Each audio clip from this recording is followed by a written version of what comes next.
It kind of helped them advance. I mean, do you think this was a conspiracy? Gotta go with Jacob Butter. Gotta go lefty. No, we're talking about the players. That's tournament champions into the podcast. There he is, right there. Oh, he doesn't even know how to watch. Go to youtube.com and search Down Lane Podcast.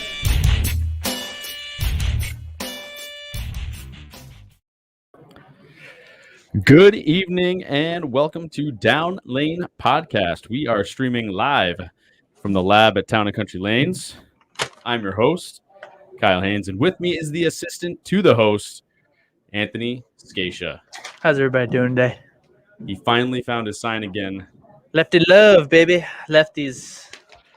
So do not forget to like, subscribe, click the bell to get your alerts to our channel. Also, forgetting to mention, and I figure like it's a good idea, if you listen on the podcast channels, like on your phone and stuff, please do give us a review on your phone, and that will help us be found in the searches. So give us a 5-star review. If it's anything other than 5 stars, I don't care what you have to say. So only give us 5 stars, but thank you. No, but seriously, give us a review on the podcast channels, like on your Apple Podcasts or whatever, and they'll really help us out. So thank you. Also, find us on Facebook, Instagram, Twitter, all that good stuff. And you can email us at downlanepod@gmail.com. Also, comment us during the show, and we'll take your questions live on air and all that good stuff. On today's episode, we're going to get to our big poll question of the day that we put out there today. A couple of other things. Producer Austin had a big week last week. Bowling. Who did? Producer Austin. He did. Yeah, we'll get to that. We have a big guest today. Talk about a few things about the USBC. Fellow podcaster from 10 Pin Life. We'll get into that. A little bit about the USBC, Ted Murphy's interview out there in the podcast world, some news in the bowling industry, and whatnot. So, how was your week this weekend? You know, Kyle had a great week this week. You say the same thing every week, except the last 2 weeks. I don't think I've asked you. Really? Well, I had a good week. I bowled halfway decent. I should say I scored. I stunk it up, but I scored well.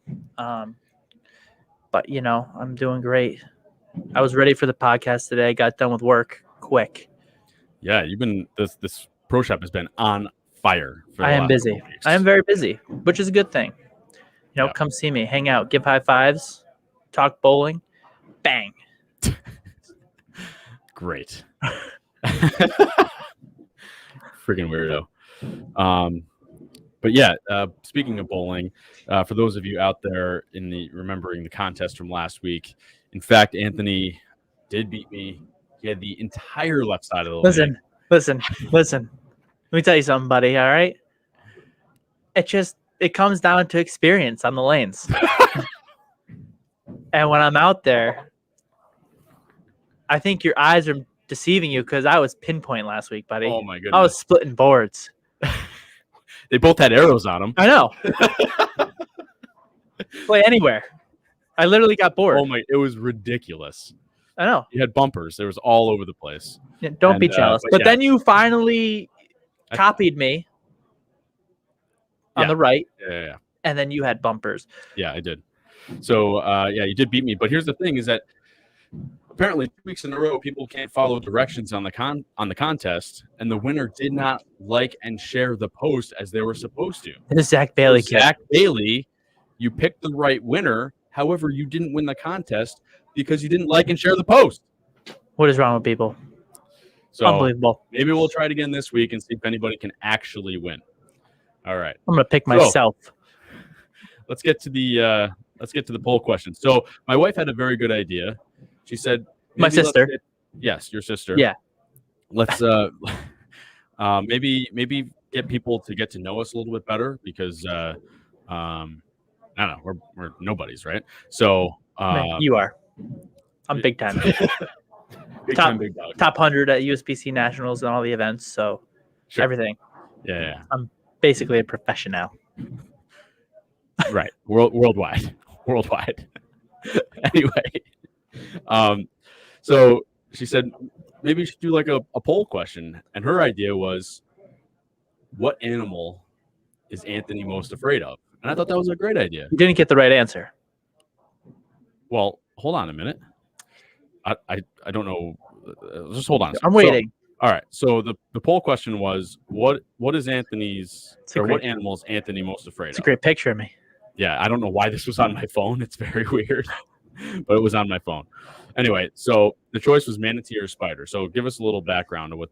Okay, so I was a senior in college, and you're supposed to do a study abroad, and I didn't want to go to Greece or any of those other kind of places. And so they were like, hey, you can go swim with the manatees and, that'll count as your study abroad. You can go, I don't even remember what it really was. So I was like, oh, that sounds all right. So, I signed up for that class. It's in January. So we go down and we're in Florida. I went to school in South Carolina, so it wasn't that far of a drive. And we get down to, I think it was Sharon Springs. It's like one of the big manatee places. And the first day we went to, I forget, the Crystal River. So we're just hanging out. And I'm like, man, it's going to be great. I'm just going to hang out in the water all week, baby. You know what I mean? I love the water. But we were going over there and they're like, okay, we're going to go swim with the manatees now. I kid you not. There was a dolphin. I mean, this thing had to be 12 feet long. And then they're like, all right, everybody get in. And we went in. I had my wetsuit on. And let me tell you, that thing is a giant boulder in the water. And so I'm terrified of manatees. And one touched me. I'm pretty sure I jumped out of the water. I was like running on the water back to the pontoon boat. Buddy, I'm never going in the water with the manatee again. And dolphins, don't even get me started. Well, I'm actually pretty impressed because the crowd actually picked 63% said manatee. Really? Yes. Yeah, horrifying experience. Well, you actually committed a federal crime, by the way. Why? It is illegal to touch a manatee. It touched me. I don't want to touch it. Let's not get that far into it. I tried to stay as far away as I could, and we were in like the spring part where it was warm, and man, one rose right underneath me and it hit me, and I was like, oh my god. It was the most scariest thing I've ever had happen to me. So Mitch is absolutely correct. These are also called sea cows. Yeah, buddy, have you ever seen the videos of them eating fish? Yeah, me too. And when I found out they could swim 16 miles an hour, I was like, I don't want to do that. I'm interested about eating fish because I got some facts about manatees. Is this a bowling show? It is, but we got to learn about Anthony today and manatees, and they're actually herbivores. I've seen a video of one eating fish before though. Maybe it was defending itself. No, the fish was dead. But, okay.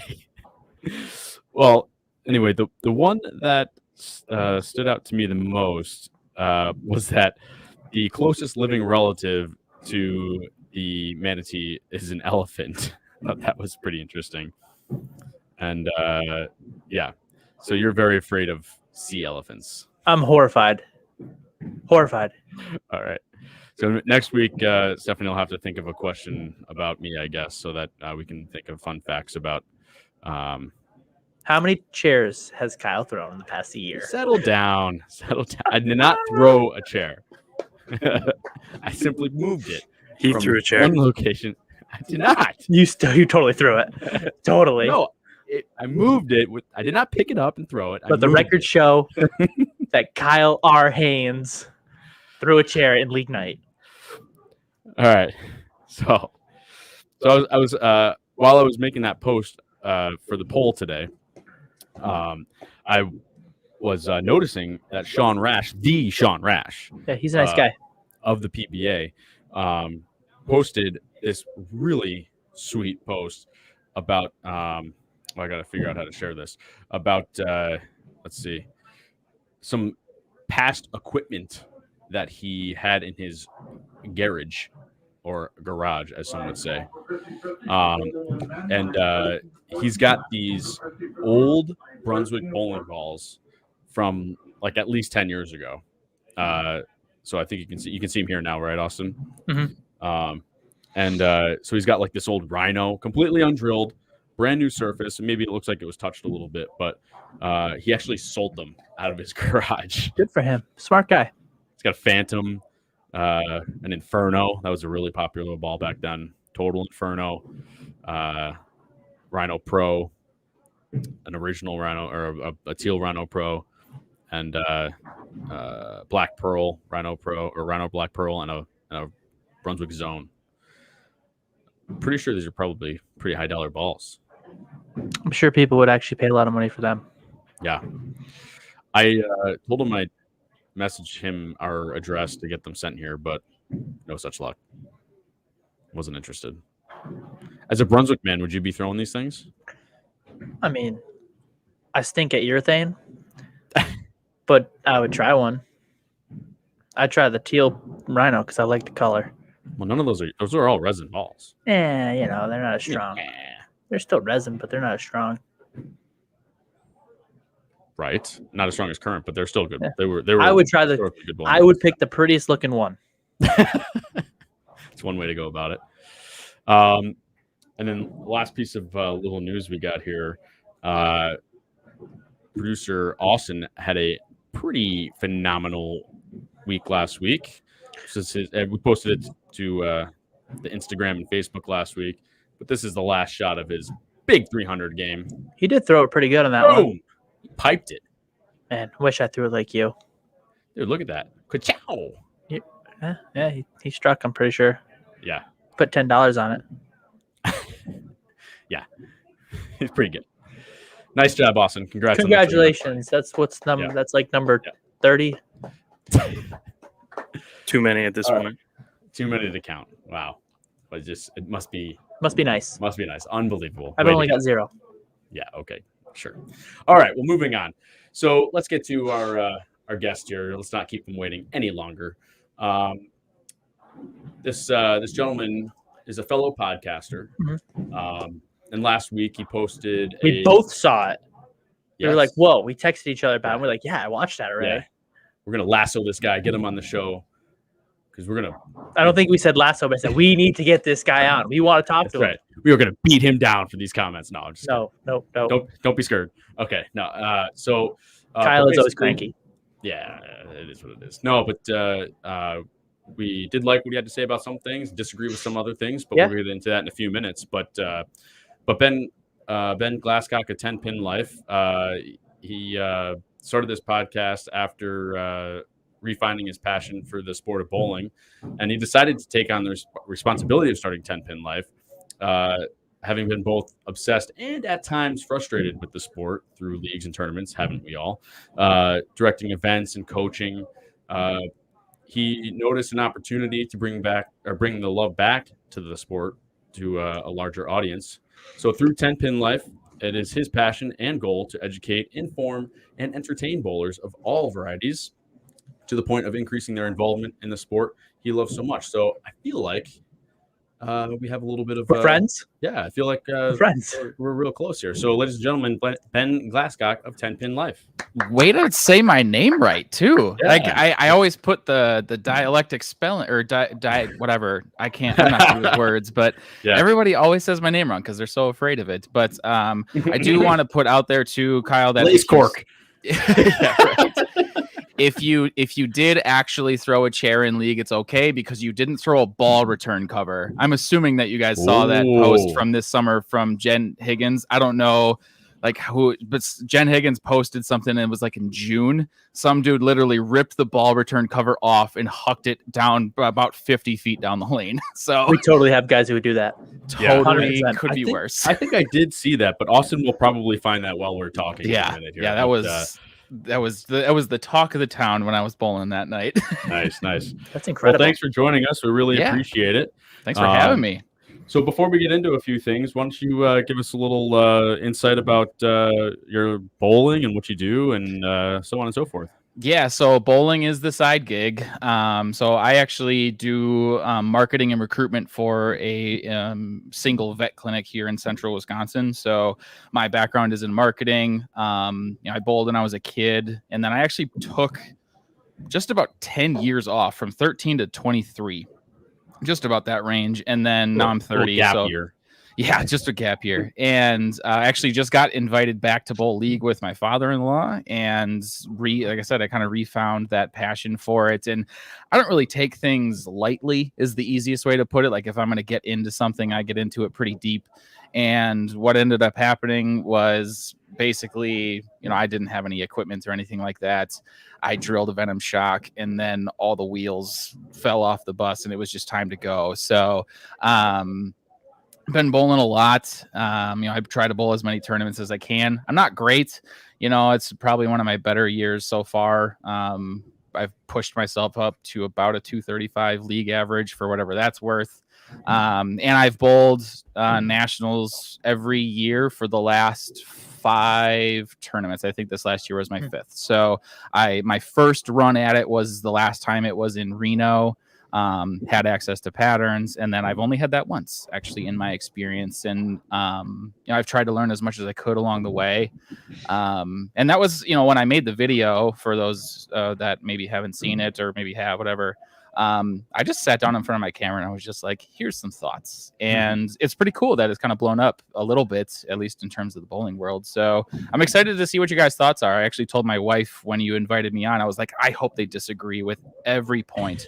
Let's have a real discussion about this, because there were opinions on both sides of the matter. I did keep tabs on pretty much all of the comments from all the shares and stuff. Not that I replied to pretty much any of them, but I wanted to get a feel, like what was the gut response from a lot of these people, and it was overwhelmingly positive. But I'm curious what you guys' thoughts are as well. Yeah, so for those that didn't get a chance to watch, but we shared the post and whatnot. But for those that didn't get a chance to watch, Ben posted a video on his channel that real briefly, or maybe you can give us a synopsis, was about releasing the patterns for the Open Championships, and also bringing back the live streams to allow people to watch it. So why don't you give us a little brief synopsis of what you think? Why don't we just actually start with releasing the patterns? Let's just go straight into the releasing the patterns. Yeah. I guess for the patterns in the live stream, I kind of bulk those together, because in my opinion, if you're going to do one, why not just do the other? But we can separate them. So it's focusing on the patterns. I think that there is a lot of mystery in the sport of bowling when you get below a certain level. Like, I would probably venture a guess that 80% of bowlers don't necessarily know what they're bowling on. And this is like the 1.2 million, and that's I think a fair distinction. So of the 3 points that I made, the first one was, to me, USBC's job is growing the sport. Yes, they are a governing body. They have to make and maintain and enforce the rules, and I understand that portion of it. But also, their tagline is a future for the sport, and the future hopefully is larger than the audience that they currently have. So to me, first off is grow the sport. How do you grow a sport? You have to make it hard, but you have to make it accessible. So if it's too easy, it gets boring. If it's too hard, I don't want to do it. So make it challenging, but then also make the resources available for me to excel at a higher level. So that was kind of the first point. The second was the idea of actually having a level playing field. I thought it did the opposite of that. Mostly from a geographic perspective. If you live in Vegas, you have a massive advantage over everybody else that bowls it. But also, because then you've got arsenals, you've got accessibility to practice on the stuff, that sort of thing. And then also, it's nationals. It doesn't matter how much you know. You can know the topographical map of the pairs you're bowling on to a T, how the patterns work, all of the balls in your arsenal, layouts, surfaces, everything. It doesn't matter. You still have to make shots for 9 games on the hardest thing you're probably going to bowl on all year. So really kind of concluding with, I know a lot of people are like, one of the biggest reasons that they objected with it was that it's only going to make it easier for the pros that end up dominating it, and they have pretty substantially here in the last few years. And my theory is you can't compress the field down. You can only bring the bottom up because the pros are going to kill it no matter what. Chris Vi shot 825 in team. Whether or not he has a pattern, he's going to shoot 825 in team because he's great. It doesn't matter. But it's going to give a lot of other guys an opportunity to see what they're bowling on and game plan it a little bit and fly out there with the right stuff. Yeah, I got to agree with the fact that the pros are just going to be pros, right? Like they're just great. Yeah. I think for us, at least, our greatest success is always going to be in teams, right? Like obviously you did pretty good in all events. Yeah. But I did pretty good almost all the step of the way, except for when you guys carried me. Right. Actually, you did the worst. I did the worst in teams. That's right. Yeah. That's right. Yeah. But I don't know if you even know or care to know, but we finished 95th in teams, which was for us after 3 years was an accomplishment for us. Right. Yeah. So, yeah. That's awesome. Yeah. That's awesome. So we had our best year cool. this year too. Yeah. I feel like, if any poor schmuck like us is going to have any chance, it's probably going to be in teams, right? Like where you can actually, if you have a good team, you're going to make the pattern for yourself. You're going to make your track. You're going to try to create your, what am I trying to say? Try to create the shot. Create your shot. Right? Yeah. Make your shape for your team. Yeah. Yep. Yeah, exactly. Which we kind of did. We did a little bit. Yeah, we did. I mean, you threw urethane, and then the rest of us said, well, can't do that because we don't want too much carry down. So we decided to make shape that way, and then our guys like to move left, so we tried to burn up right around, I think it was about 7 or 6 down lanes, so that way we could try and get a little bit of a bumper. That's what we try to do because everybody likes to bump it off the edge, except for me because I'm on the left. But it's funny because you said that you went your first year to nationals, you had the pattern actually released. Yep. We have never gone when there was a release pattern. Okay. Right. Yeah. So we never had that luxury of having it. I guess I'll call it luxury.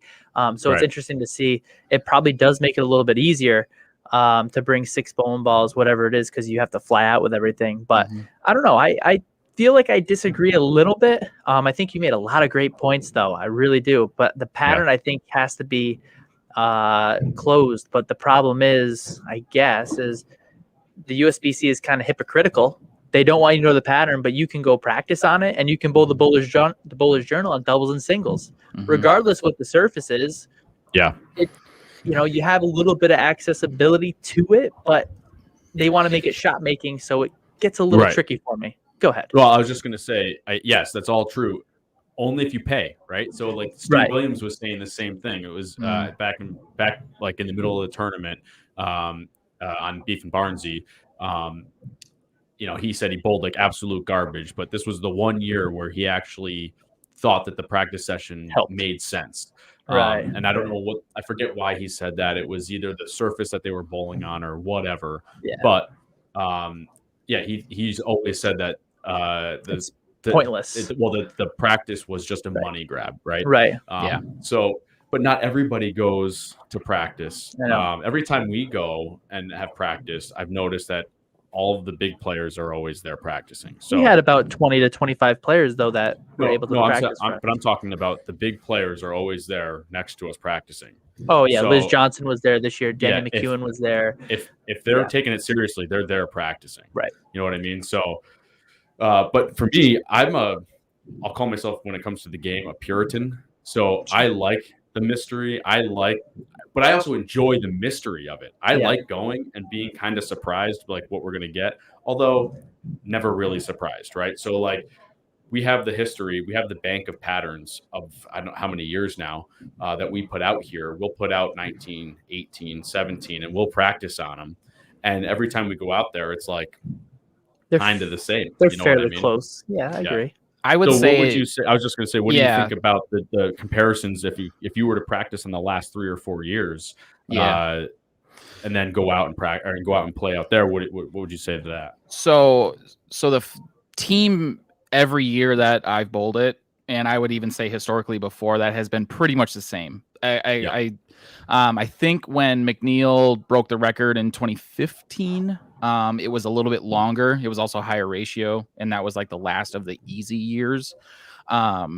And then but every year since then it's been like 37, 38 feet and like 1.2 to 1. It's just going to be brutal. You have to make your shape. You have to have 10 guys, or this year 5, that want to play together, play the right part of the lane. Don't have that one guy that jumps way left and just because he thinks he can make more money in brackets and then ruins it for everybody. There's team is team. It's been the same. However, I will say that minors from 2018 in Syracuse and then 2019 in Vegas, those patterns played almost identically. 2021, that pattern and that lane panel, that friction difference being in the bowling center, that was a urethane pattern. And I had zero idea that it was going to be like that, because in Syracuse, everything that was weak it sucked. It was bad. And then Vegas was the same way in 2019, especially, I had to use, I think it was like a 4-inch pin high road nano, like up 5 for like 2.5 games. And I tried that again this last year, and minors was awful. I shot 705 in team, something like that, with like a 250 middle game, which is great for brackets. And then I shot like 1050 in minors for the 6 games. It was awful. But it was because I thought that minors was going to be similar. I also did not bowl the bowler's journal, which was a mistake. We bowled a practice session. I didn't bowl the journal. Part of that reason was because you had to pre-sign up for everything because of COVID rules. So that part sucked a lot. But because of the friction, I knew that the friction profile was way different in the bowling center. And I knew I was walking into that. But, I brought low diff. I brought an Ordnance C4, which is low diff ball. Just like, it's going to get through it. It's going to get through it. And it never got through it. And then I see the pattern. It's through 2 or 3 feet shorter and lower volume. And I'm like, well, I know why they did that. There's 2 less guys bowling on each pair. But it's like, man, if I would have known that, I guarantee you there would have been a urethane ball in my bag. I guarantee it. Yeah, that's one thing we looked at is when you see all the videos on the internet, depending on when you go too, because that makes a huge play into what you bring. Like if you're in the beginning of the tournament, you don't really know much, but we go in late June because we run the bowling center. So we don't have a lot of time before that because our leagues are going on. I'm left-handed, so I saw all the lefties throwing motive purple tanks, purple I was going to say, hammer. you would have been after Michael Martell. And I was literally just like, oh, my purple hammer came in just in time and drilled it up. And like, it was crazy. Now, when you talk about bowling the Bowler's Journal, the team event out there this year, to be completely honest with you, I played them exactly the same. When we practiced, when I got to the doubles event or the minors, doubles and singles, when I got there, I really wasn't lined up. I just grabbed my purple hammer and I said, well, I'm just going to stand where I stood in team and just play them exactly the same. Now I'm left-handed, so I don't really count, I guess, in this conversation. It does, though. I mean, I'm not going to say it doesn't, because if you're shut out, guys that don't know what they're doing or on the right side are going to get shut out too. Right. Like it's because if they're not going to make shape, whereas a lefty, you have to force shape. Yeah. So you kind of end up in the same realm. I got lucky. That's okay. Really it's better to be lucky than good, isn't that how that goes? Rather be lucky than good. I agree. No, that's not entirely true though. You made a lot of good shots, made a lot, and almost all of your spares. So it was a good week. But no, I had the same exact experience though. When I used purple for a game and a half, or almost all full 2 games on teams, and then we made you switch. I would have switched. Okay, right. But you did make me switch. I would have eventually switched, but anyway. And then the same exact thing in doubles and singles. Well, just doubles. And then I played them exactly the same with the purple. Like it wasn't even close. It was exactly the same. So it was the perfect ball for that shot. And I know there's some other people that absolutely hate urethane out in the bowling world, but like, too bad. It's a weaker ball, and like it's a quote unquote weaker ball. You know what I mean? It's a lesser technology is what I mean by that. And if you hate urethane because it works, sometimes I hate resin because it works. So I don't know. It is what it is. I tell you what, this was the last year I don't bring urethane to exactly. I should have just brought a crown tote from 1960 with my purple hammer in it. Yep, you would have been That's fine. That's all I needed. Right. So yeah, I guess to go along with that, just thinking about that minor shot, this was another unique year that I do. Another unique variable I want to throw in there is the 2 guys that we paired with were left-handed as well.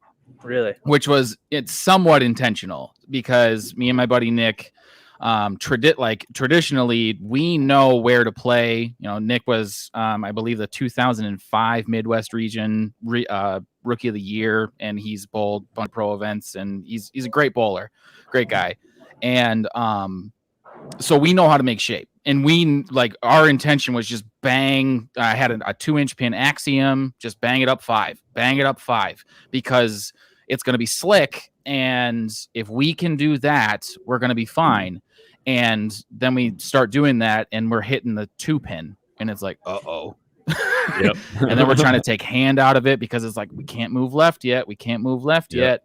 And then ended up with him and I both by the 5th game of, his 2nd game of singles, we're just as far left as possible. He was throwing a pin down axiom pearl, just whizzing it right. And I was throwing a Zen and just giving it full hand, just was wheeling on it. And none of it looked good because we didn't have urethane.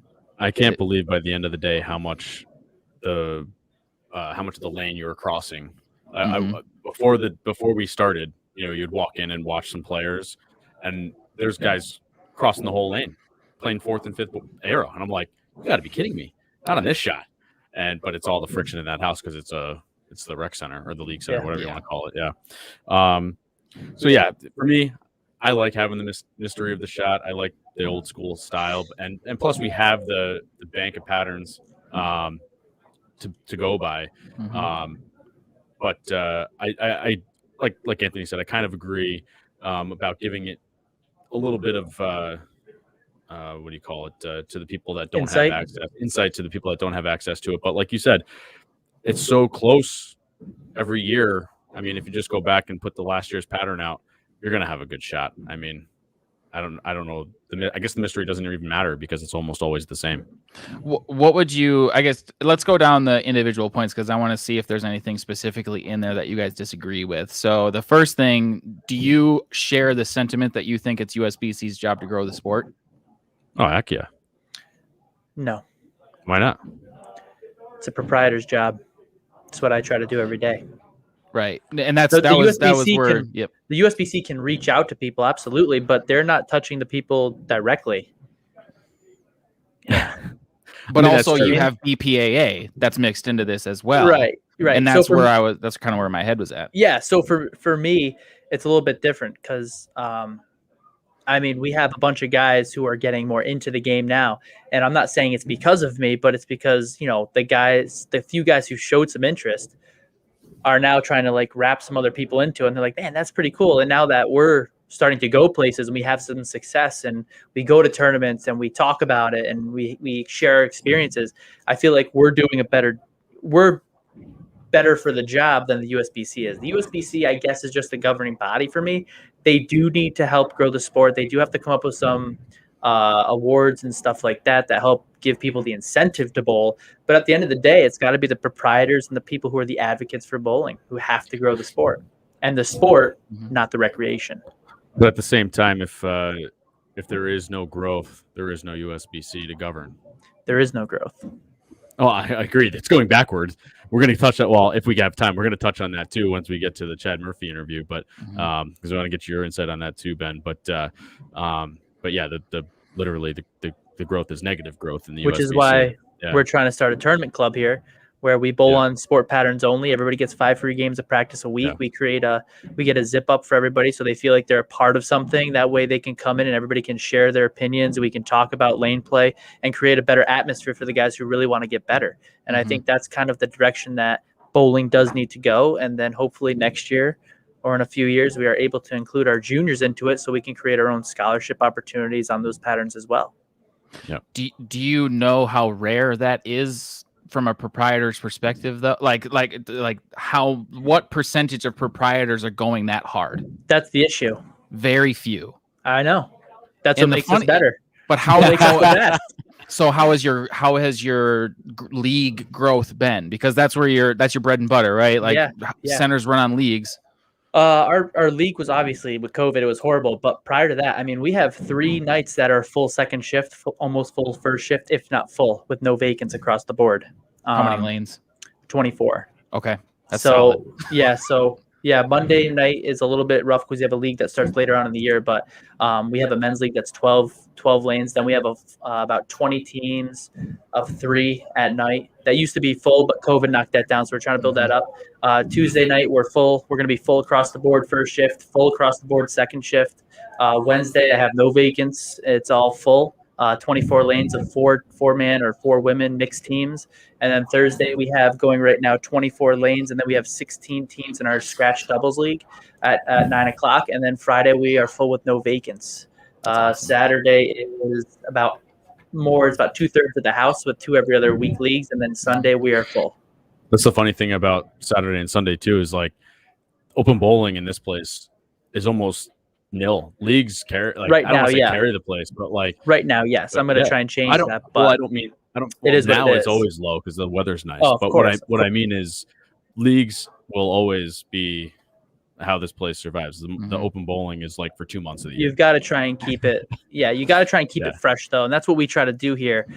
Is make people who want to be better. We want to create that environment so anybody who at any skill level can come in and say, yeah, these guys try to do it right and they're trying to help me out, instead of just saying, drill me the highest end ball you got and out the door you go.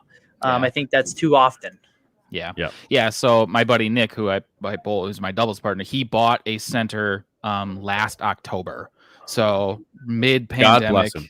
Yeah, right. Got a smoking deal on it.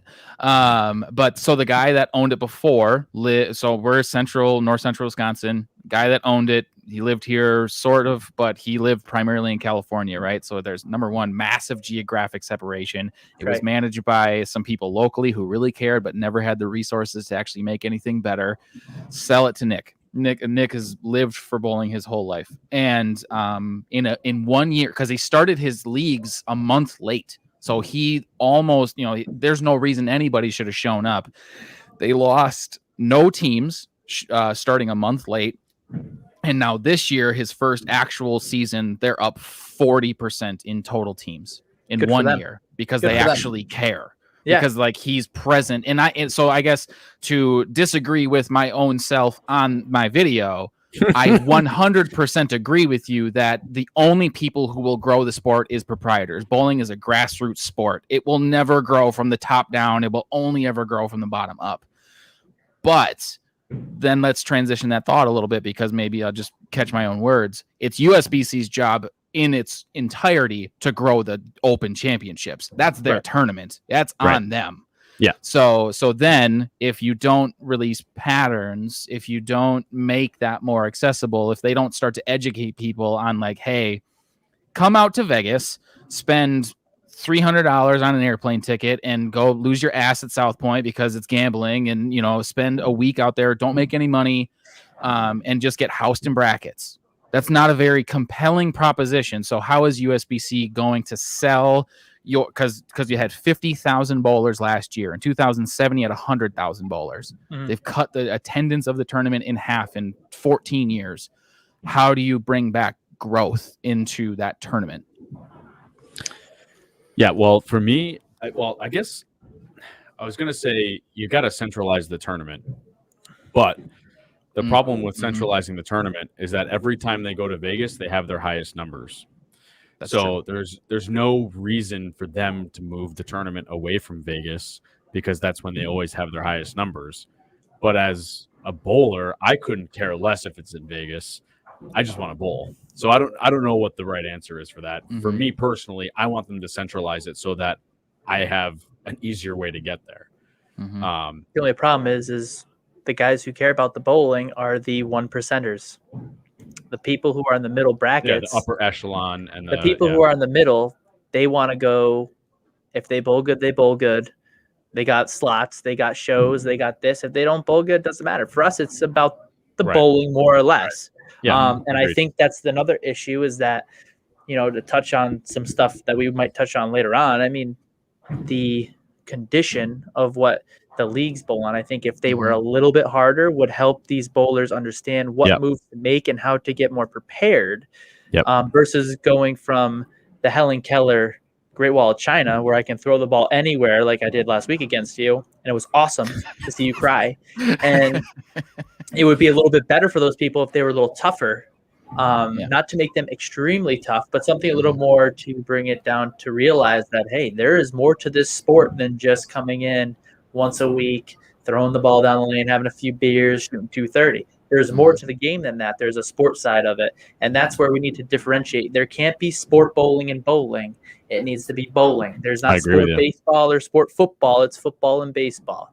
I think, it doesn't have to be crazy, but I think there needs to be a little bit of a closing the gap, I should say. I agree with you. And I think that would bring the coaching and the tools. And I think you would see more players out there, because now that they're a little bit better, or they're a little bit more versed in the game, they might take that jump and leap to go there and see what they can do. Am I making sense? Yeah. Okay. I mean, I completely agree, because I could go for days about the lane conditions and the difficulty level of the sport right now. I couldn't even care less about the bowling ball equipment and how crazy that is. Drivers in golf are. You can't compare technology anymore. It is what it is. But that's what I mean. Drivers in golf are this big, right? Yeah, It's like it the is size what of it a is. soccer ball, right? So who cares? But so bowling balls can do whatever they want. You can control the bowling ball, but it's so easy out there right now. You can knock that down. So Not a lot. but you can, is my point. And Not a lot. I've got a 5-step plan to take care of that. Anyway, Get Chad Murphy on the show next. get him on the line. Do you actually have a 5-step plan? Probably he does. That's how he is. I do. It's a 5 to 10 year awesome. plan. Yeah. Yeah. But we're proactive at this place. I don't know how it happened. actually, let's finish. Let's put a pin in that, and let's. We're getting excited. And let's get back into the Open Championships here. So, all right. So releasing the patterns, we got that. USBC growing the sport. We agree. They want to at least grow the Open Championships. Mm-hmm. Obviously, we want to agree to that, because you want to raise the prize fund.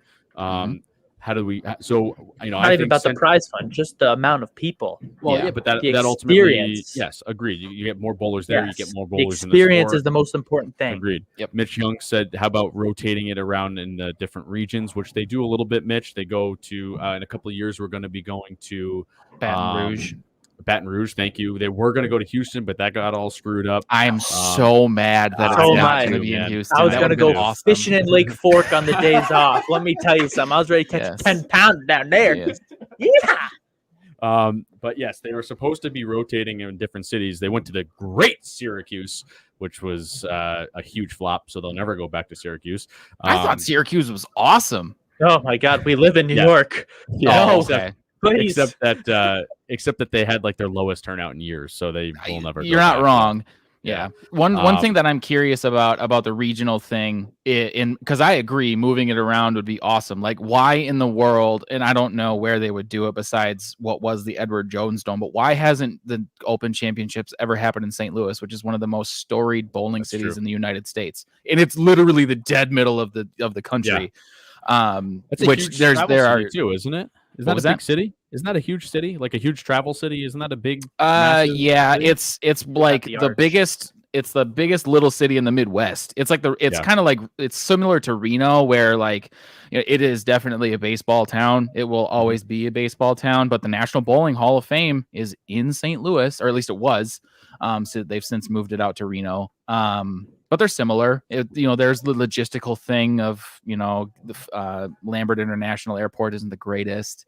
And, there's certain things that would be tough about it. But I agree with the regional thing. What I'm curious about, as I almost forget my point, is how many bowlers, like within USBC, we got 1.2 million members. How many bowlers by percentage basis live in the western portion of the country versus the eastern portion? Because maybe they're only going to Vegas because it's proximate, and going from California to Syracuse, extremely difficult. I wonder if there's any part of that is actually creating a disparity by actual just member base in the western portion of the United States. Because the other thing is, like, Western regionals, I believe, is the largest region in the PBA.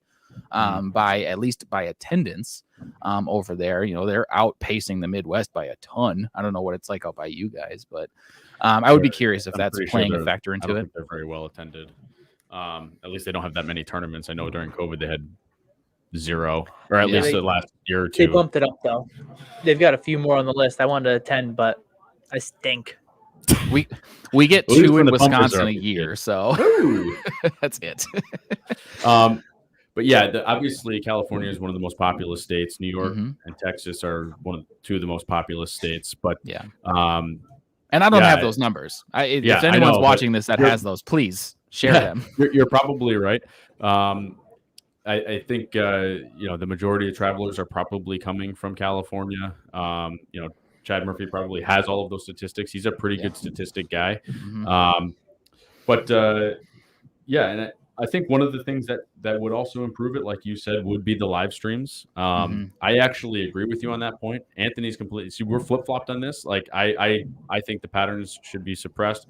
I think the live stream should be open, and I agree with your point. I think if people can walk into the bowling alley and watch it for hours and hours and hours all day, and watch all the guys that are good and watch all the people that are bad, and you just happen to live there within miles or whatever, then the people across the country or across the world should also be allowed to. You're also really subject to the guys that bowl the 2 days before you, because if you travel like we do and you end up, because we bowl in 2019, we bowled the 2 days after the red carpet lanes guys bowled, who ended up taking the team all events. They showed it. They showed everybody what to do, because they absolutely destroyed everything out there. So you are more subject to, it's either a proximity or luck, I guess, is another way of putting it. But I do want to know why Anthony disagrees with the live streams. Tell it. Well, not saying that we're the best, but if they live streamed us during the event, if they knew, because I think we probably more than likely let our squad as well. If it's a competition, I do not want anybody else to know what we did. That's it. Because I know you still have to shot make, because that shot's extremely difficult.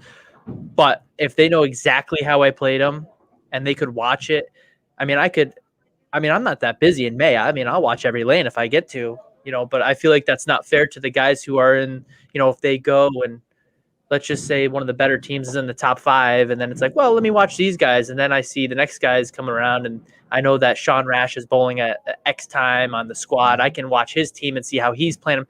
Not saying I throw lick any of them, but eventually I'm going to be able to say, well, these guys did this, these guys did this. Okay, let me put the machine or the pattern in my machine from previous years, and let's see what we can do if we can kind of do it the same way and break it down. Now, granted, I feel like we would probably do the same thing every year over and over and over and over again because they're so similar. But I just don't agree with giving my strategy, what balls we used, where we started, how everything happened. I don't feel like that's okay. It's not a book for other people to read. That's for my team and my team only. So do you think they should close the event to spectators then too? I know. I was thinking that when I thought my thing. My thought. When I was thinking my thought, I was like, man, I can't say yes and no. Listen, never said it was and great, that's the guys. balance, right? I know, and there's no right answer in this. Unfortunately, I think if you're a spectator, it is what it is, and now that gives a huge advantage to the people who are there. But I'm going to be honest with you. Let's talk. Somebody's got to know somebody in Vegas. I want to know how many times he went out there and scouted, because to be honest with you, we did, because one of our guys was out there. But he only went to the rec center. He didn't go to the other one. But he was only there for 15 minutes. How much can you really watch and say, well, I need to go back and watch again? Like, I can watch for 10 minutes and say, okay, this looks like kind of what it is. We can kind of figure it out. Here's what balls we're going to start with. It is what it is. Then you go to your practice session, and regardless if they work or not, you can get a general idea what rolls good on surface out there, on their surface, and what, they use the same oil almost every year, fire and ice. So it's typically fire. I think they use fire this year again, which is don't look at me, I forget. It was all fire. It's all fire. Yeah, fire. I think they used fire and ice 2 years ago. So they use the same stuff every year. And I asked the guy who ran the lanes, I said, so is it fire or ice? And the guy looked at me like, I can't tell you that. I said, okay, so it's one of those two. And he's like, oh, no, I didn't say that. And I'm like, buddy, that's all you guys use out here because your lane surface is fairly beat up, especially in the rec center. I can't believe they use fire. But just, going forward with the live stream thing, I just don't see. That's like knowing somebody's playbook and saying this is the plays they're going to run for 10 plays in a row in the NFL. The reason I got to disagree with you, though, is just because, like Ben said, you could sit out there and have somebody watch, or like everyone else does on their podcast. You got Beef and Barnes, who's Yeah, they telling talk you how about they it. played it. You got the House, they tell you how they played it. They Listen. tell you what balls to bring. Hold on a second. You're naming all professionals. I understand. So I mean, talked like, to my buddies. We bowled the first well, weekend. yeah, we talk to people too, but Mhm. when I go fishing, I don't tell people where I caught the big one. My point is, there's not a difference if you get to go watch or if you're listening to somebody tell you how to play the lanes. There's no difference in my opinion. They should just let you watch it. Okay. The other thing too, just as a caveat to this point specifically, and this is just me being, let's digress here for a second. Backgrounds in marketing. I think that there's a lot of things that bowling could change. I also 140%. believe that Bowl TV should be free. Kyle, 100%. Are you you kidding and me? Kyle are like best friends right now. So- You we should just become never best friends? have to pay for any television service, I'm a especially USBC when member. it comes to bowling. Are you kidding me? Yeah. Like, So When yes, it comes to Flow Bowling, when it comes to Bowl TV, yeah. why are you locking people out from? You have tens of subscribers. Why would you Right. lock people out from viewing your bowling? Do you want me to It's leave so you can insane. talk to him about it? all I'm gonna say is, to me, like, I agree with you to the point that I don't want to give it away, but also it's going to be given away. You guys already kind of touched on it. The strategy is the same almost all the time. Yeah, And I know. you're going to glean way more insight from your buddies and the people that you bowl with and the people that bowled before, way more than you're going to from some shitty 480p webcam over, this little box on your computer. My thing about it is, why are we putting barriers between bowlers wanting to watch bowling? And if my friends go out there, or maybe guys that I don't like, and I want them, I'm cheering defense, maybe that's my thing. No matter what, I love that. why are we limiting bowlers from being able to watch bowling? Because I tell you what, when I was a kid, I didn't like bowling because I bowled. I liked it because I watched it, because Denny's and Lumber Liquidators and that run when Tommy Jones was beating everybody and Walter Ray was winning winning 42. Yeah. I grew a love for bowling because it was on TV, because I could watch it, because my eye got attuned to watching balls go down the lane and then saying, why in the Sam hell is Mike Scroggins out striking everybody? This makes no sense. So to me, it's just get rid of the barriers and then create an audience and then sell that audience to sponsors. Bowling needs to learn how to sell to sponsors. Man, you and Kyle are like two peas in a pod. It's like I love it. In here. Seriously, you guys are literally two peas in a pod. Kyle has been talking about this to me for like years. And there's absolutely no reason that they should be charging anyone. Like I said, you have probably 100. Of course, I'm exaggerating here. Subscribers on Flow Bowling. I am not one of them, by the way. I refuse to absolutely refuse to subscribe because I think it should be free. Because why else would you pay for it? Right. Anyway, if they stopped giving our money to the PWBA and PBA, maybe we could get it free. Oh, whoops! Well, did that Flow, slip out? yeah, you got to separate Flow's the two because obviously- Flow Yeah, is its but- own thing. PWBA, But, yeah. they got their money. PBA gets their money from my membership fee. I don't well, like you got to it, remember, PWBA is owned by USBC. but now. PBA also gets some money. That's all I'm saying. I don't like it. All right, For what it's Go ahead. worth, I'd much rather give the ladies money than the guys. Yeah. Oh, I- I think, yeah. If I think, had to pick. but I'm just saying, I don't like how my money goes Yeah. not back to me or my customers. And if you're a member, it should, well, back to the original argument, it should all be free anyway. You should be able to watch bowling all of the time, no matter what. If you like Facebook, it's free. Facebook is free. Mhm. Why would you not want bowling TV to be free? Not bowl TV, but just bowling television, just in general. But yeah, especially they gave it to the BPAA members. But if you have a what's your thing is Phone, no, what do you, tablet, no, iPad. bowling. What do you get when you're sanctioned? If you're sanctioned in bowling, you should get the freaking subscription to the Bowl TV. I don't What know is why. that? I'm looking at my sanction card. I don't know in my hand. I'm an idiot. Sorry. But anyway, let's. So a couple of things I want to touch on before we have to get the heck out of here. So Chad Murphy, I don't know if you caught it, was on another podcast this week, and he got to answer a few questions. They were a little abusive to him, I think, but that's all right. He can handle it. Big Mike he is actually mean sometimes. he actually handles it pretty well. I got to talk to him for like an hour on the phone last year when we started this thing up. He's a really nice guy. Let's see. So they talked about a few things. One of the things we were talking about was technology and the decline in bowling. So you had touched on it. They've been declining 5% generally over the last, how many years was that? Let's see. At least the last 10.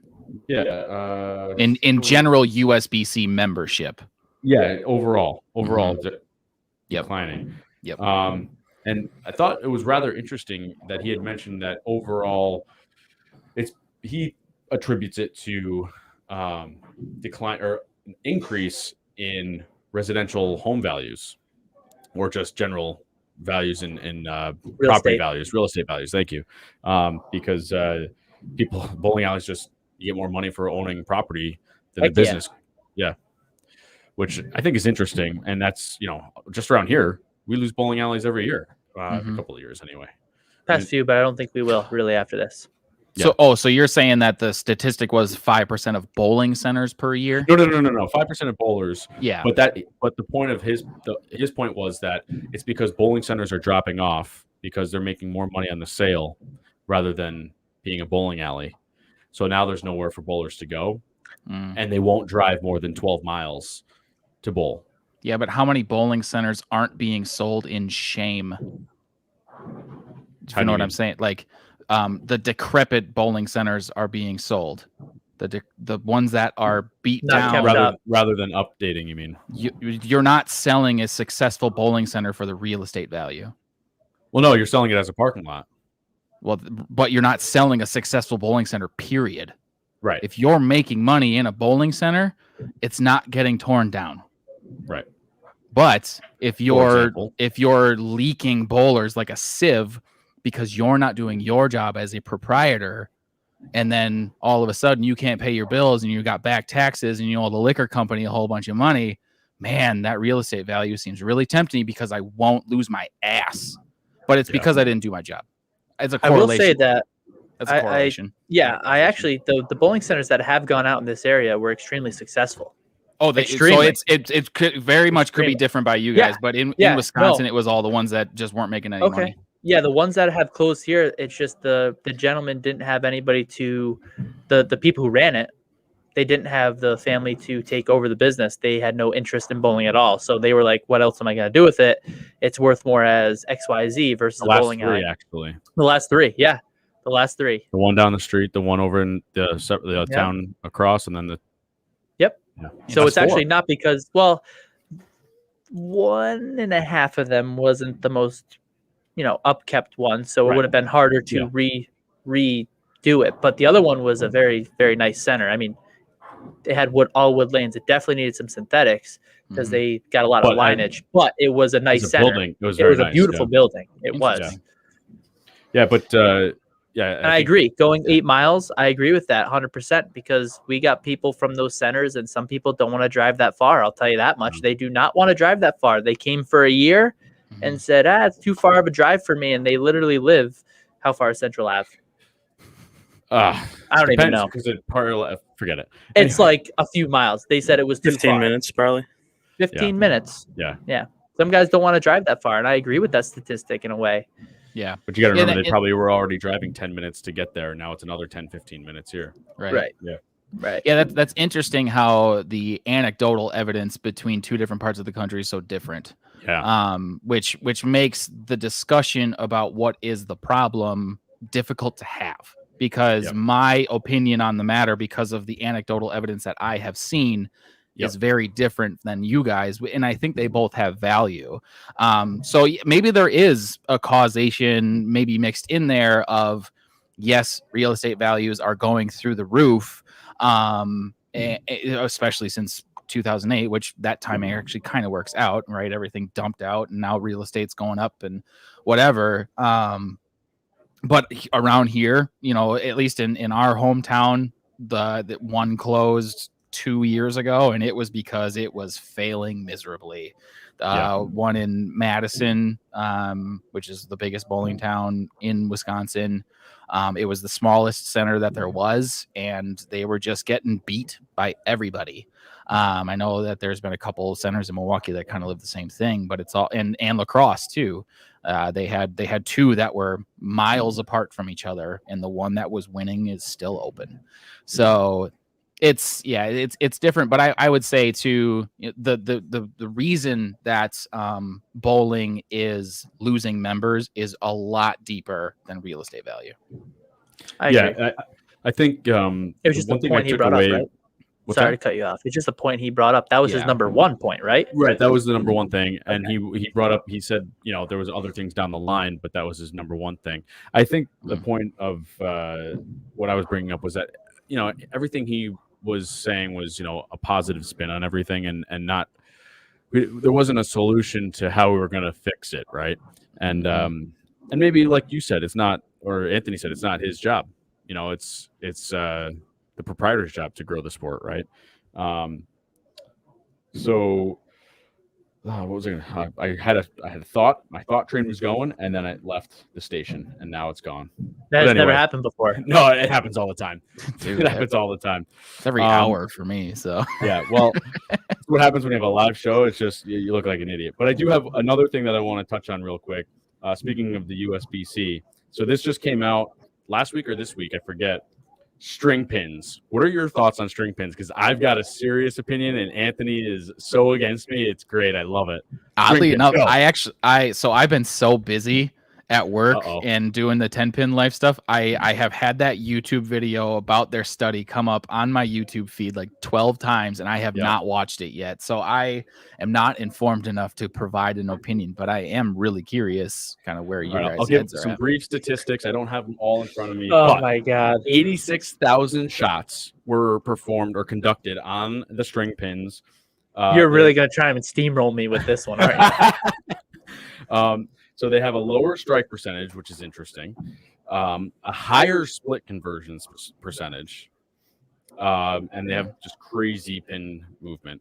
But I think it's fantastic news. Basically, USBC has decided not to certify them for anything current for bowling. They may down the line certify them for their own division of bowling, make it like candle pin type thing, I guess. There'll be free fall pin bowling and string pin bowling, but Anthony has his own opinion as a proprietor's view. It's the future. I hate to tell you, it's the way people are going to go. Why? Because it's going to save one. Bowling isn't as lucrative as it used to be, I don't believe. If you're looking at leagues, recreation play, there's not as many bowlers. Granted, we're doing fine ourselves, I think. But if you look at it, the string machines, you're basically replacing your mechanic, who you're paying $50,000 a year or more, depending on how many lanes you have. With the driving prices but the price is going up in terms of employment, where you have to pay a lot more people, and it's only run on 24 volts. You're saving a whole lot of money.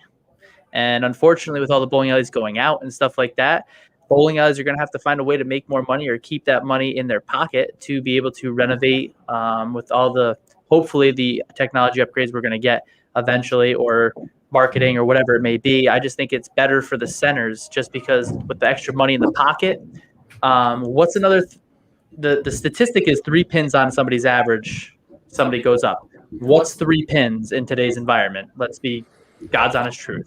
I don't think it's just the average. I think it's also integrity. A lot of it was the pin carry and then also the integrity to the game. I mean, here's the deal, though.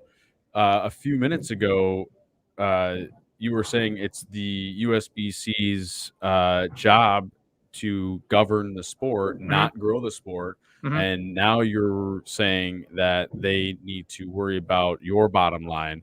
So they either need to govern the sport or they need to worry about their bottom line. Well, the way I'm looking at it, I mean, yeah, but they're sanctioned all over the world except for the United States of America.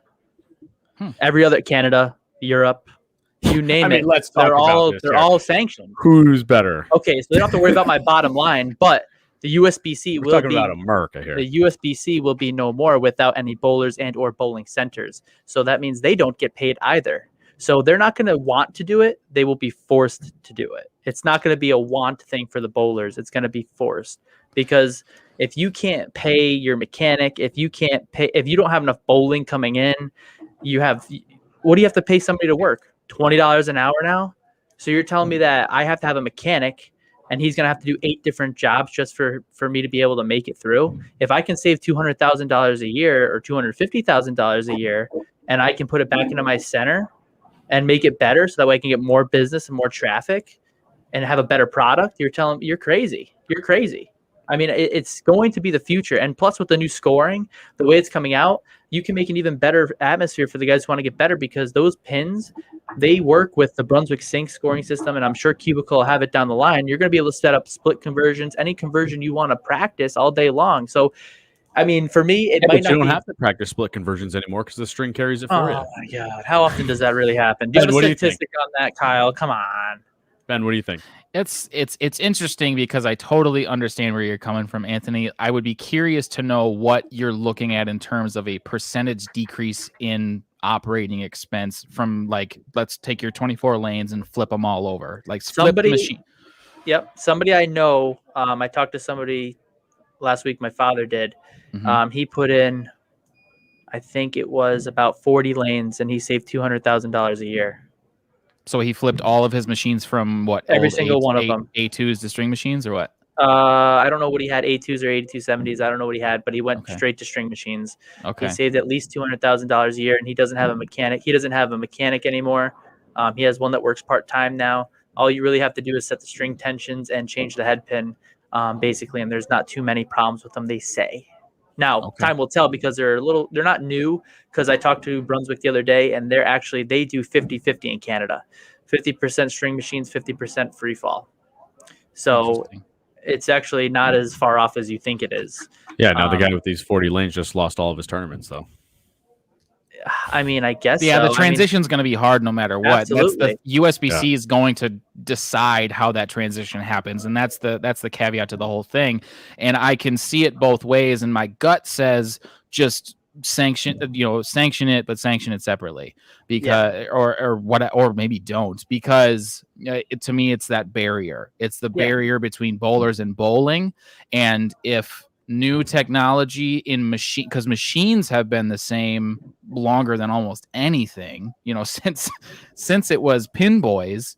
That's the one thing that really hasn't changed. Oil's changed, lane panels have changed, pins have shifted back and forth. Machines are like one of the things that really haven't. Gut instinct says, why not?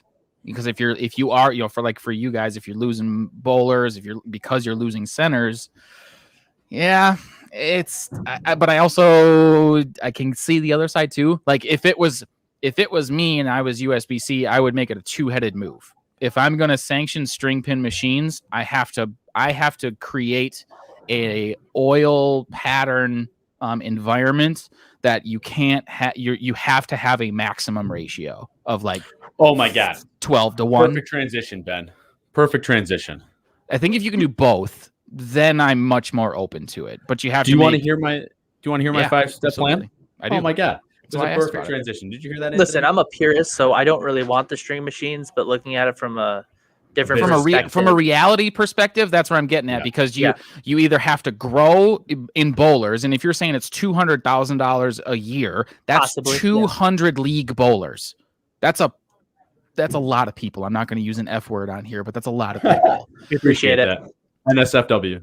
Right, exactly. That's always been kind of the rule of thumb around here, is that every league bowler is $1,000 in your pocket. So if you have to grow 200 people to make up for what that expense could be, you've got your infrastructure expense, but honestly, you're going to pay it off in 5 years anyways, because that's the way equipment's going to be paid off. So I think they have to make it a 2-headed move. You have to make the route to getting to pins more difficult if you have a 3-pin increase in average and greater split conversion percentages. Yeah, so that was all tested on a quote-unquote recreation shot. So who knows what the ratio was? They didn't actually say.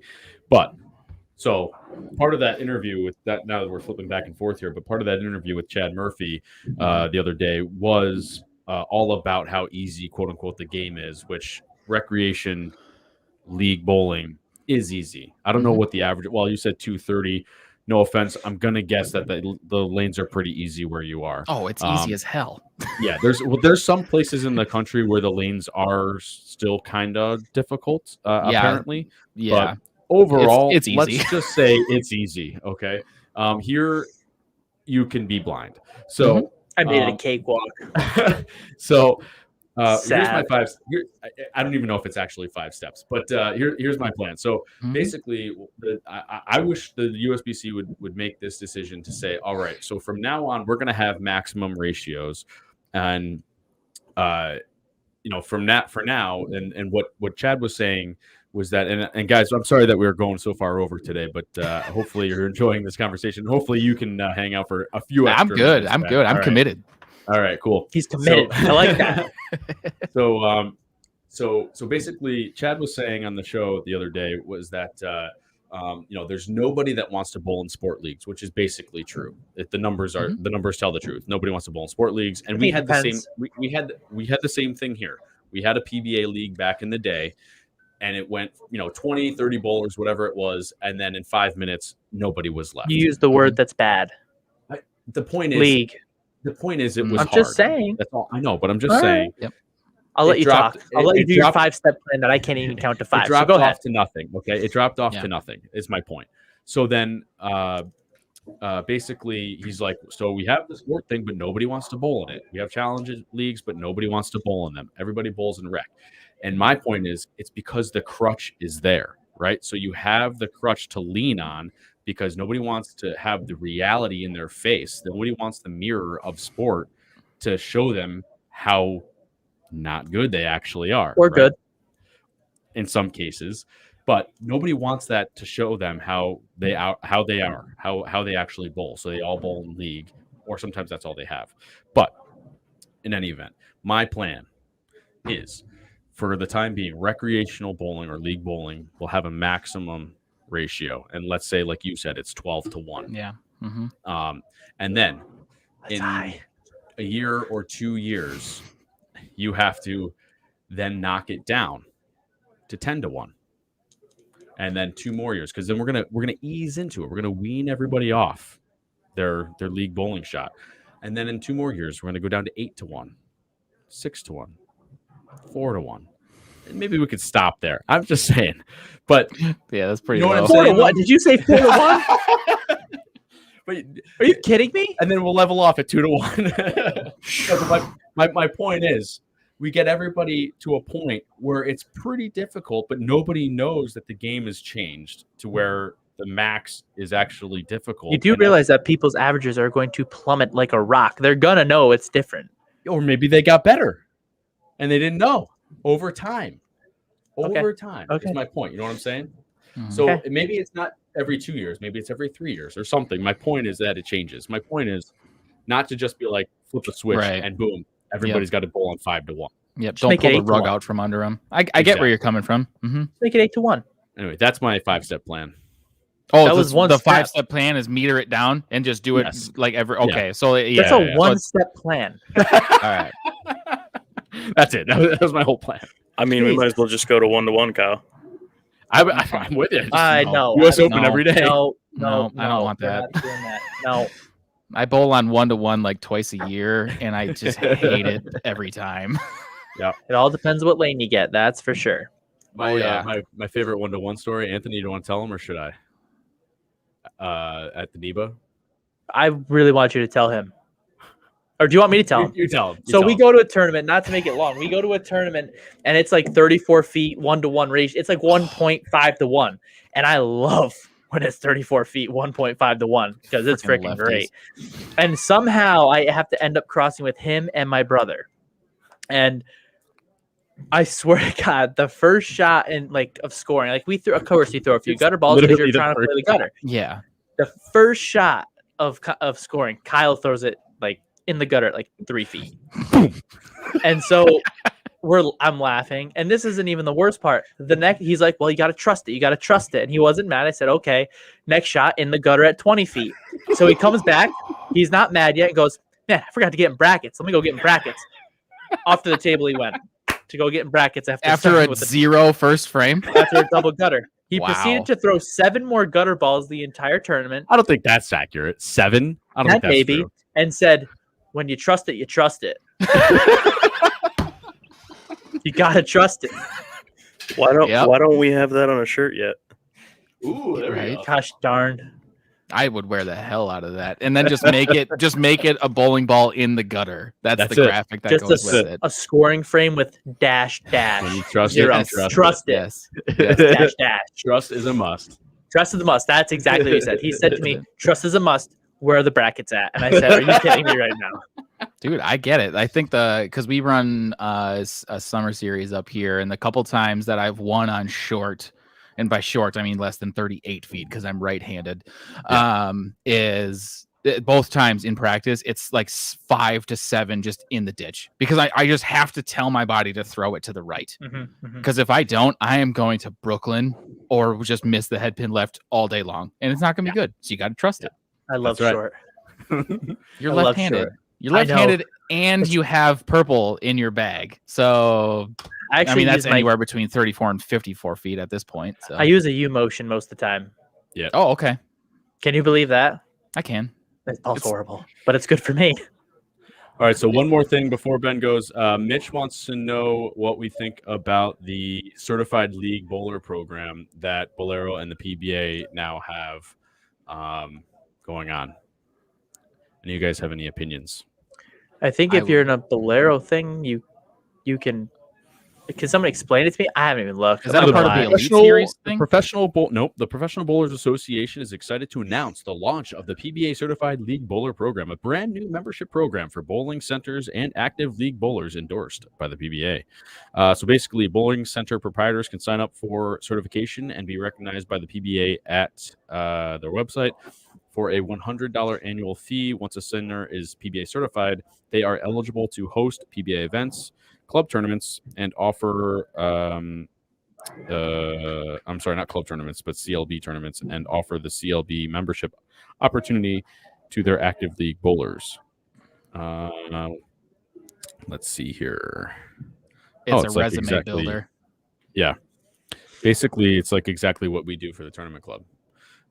They get a bag, a bowling towel, a grip sack, free game card, 25 free games. They get an award, a lapel pin. It's a resume builder for guys that want to get on staff. Yeah, that's how I see it. Yeah, basically, it doesn't really look like there's any kind of standings or anything that I can tell. Yeah, it's a way to standardize some of these local tournaments and saying, hey, I want a CLB tournament. Mm-hmm. And then when you put that on a resume, people know what that means. Not that it means anything. Yeah. But at the very least, there's an acronym that they recognize. Versus if I say, if you guys are running Brunswick staff applications and I say, hey, I've won 3 Wolf River tournaments in Wisconsin, in the last 2 years. And then you're like, what the hell's a Wolf River? Right. Like it's just a way of to me, it's a way of standardizing it. Because what other value does it give the bowlers? Mitch thinks or is asking if we think it'll threaten the USBC for memberships. No, I don't think it's that kind of thing. Yeah, I don't think it's. No, they're in I would say they're in coordination with each other more than I don't think the PBA and the USBC compete with each other really at all. Yeah, I don't think they have any interest in doing that whatsoever. No. Plus saying that it's certified on the PBA's website and this is not to dump on Bolero, but since Bolero bought the PBA, the website's gotten a hell of a lot worse, and that is no value to any bowler. Wow, you and Kyle are literally twins, dude.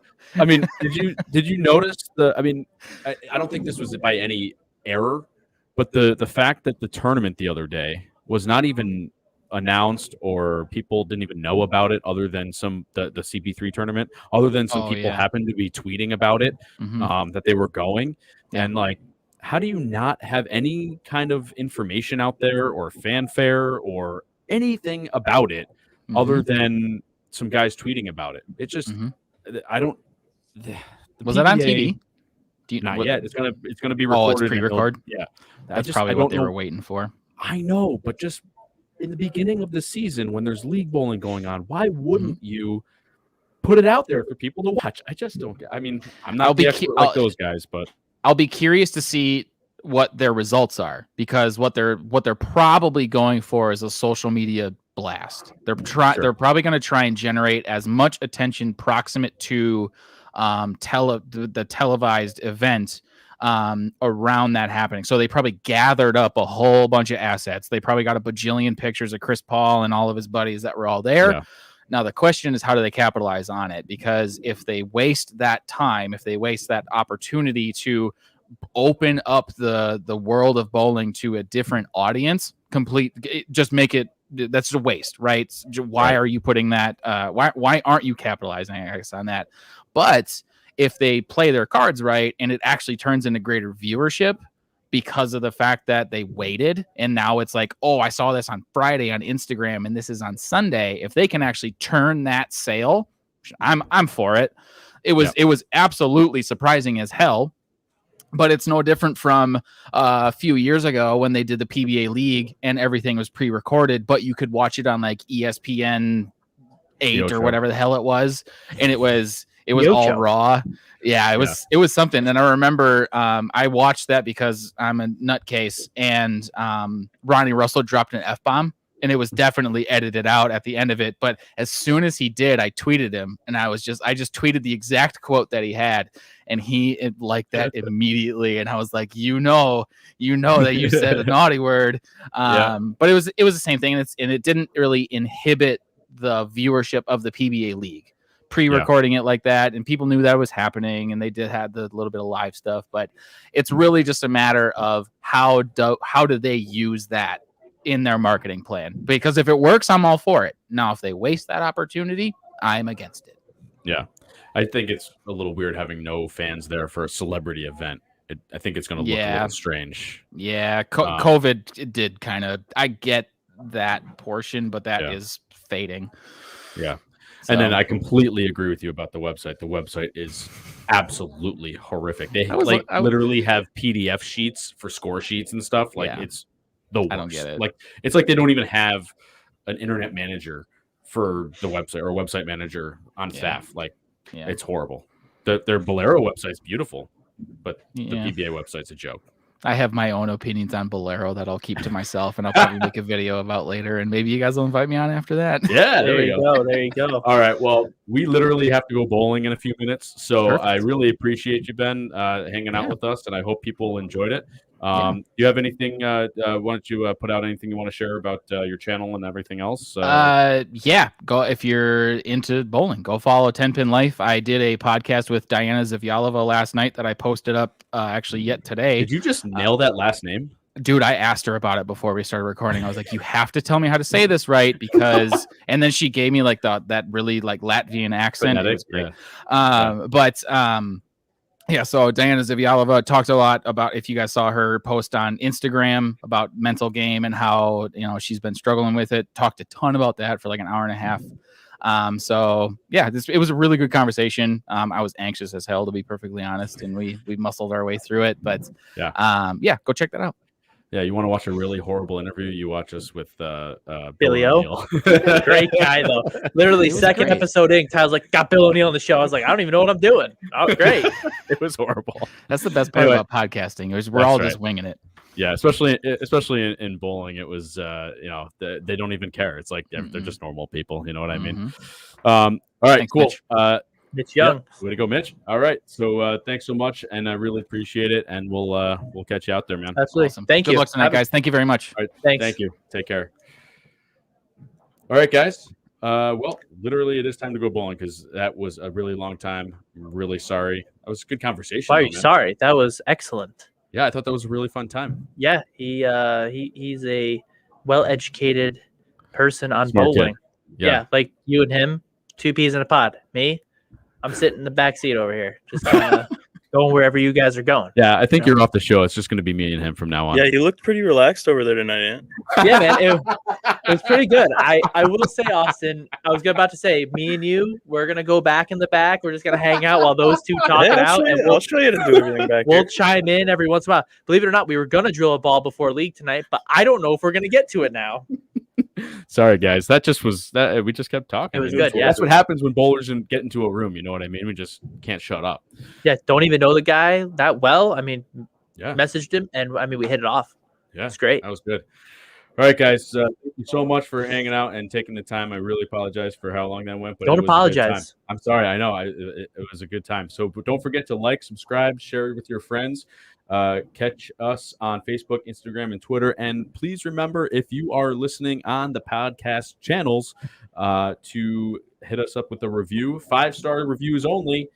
Just kidding. But seriously, hit us 5 up with stars a only. review. Seriously, 5 stars only. Because it will certainly help us out so people can find us a little bit more. And if you want to make suggestions for the show or anything else, downlanepod@gmail.com. Also, Jeez. I almost forgot.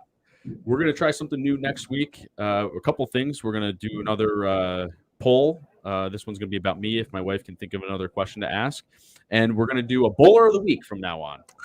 So we're going to put a question or a form out there for people to answer. It's not going to be us, right? Other people. Other people. Okay, out in not the us. world. So all you have to do is send us via the link your scores. Or it's going to be some information. You just have to fill out the form with your scores of the week.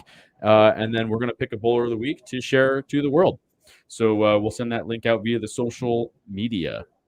Thank you to Austin Van Buren, the producer, Jack Skatia, proprietor of Town and Country Lanes. Thank you to Anthony for another great show, one of the best ones we've had so far. And thank you to my family. Was Stephanie, not because Zach, of me. and Ethan. That's true. And ladies and gentlemen, we will see you next week. This is Down Lane Podcast.